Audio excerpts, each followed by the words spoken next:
Warning! Bitag Live Morning caters to mature audiences. Topics discussed are particularly on hot, timely, current issues purposely intended for Filipino viewers and listeners worldwide. Discussions may contain language that may not be appropriate for some sensitive audiences. If you do not approve of the content listed above, please do not watch our videos. If you wish to continue, we strongly advise that you proceed with caution. Viewer maturity is advised. Alam niyo ho ba, in the next 6 years, mga boss, nasa dyaryo ho to. Ako ho'y sinasala ko na lang ho sa inyo, ina-analyze ko na lang ho to sa inyo. There'll be 8 trillion pesos to be used for massive infrastructure investment and development. But there are gonna be congressional help and support.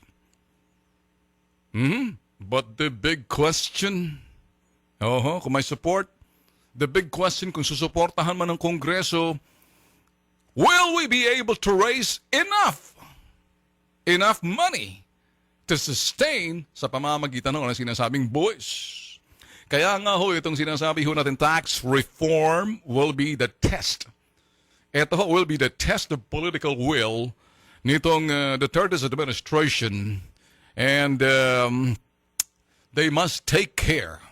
They must make sure that it will pass the Congress, and once napasa yung sinasabing tax structure na yan, and then at the same time yung revenue collection, revenue enhancement, revenue collection, manggagaling ho sa the revenue generating bureaus, the Bureau of Customs and Bureau of Internal Revenues, mga taxes na yan.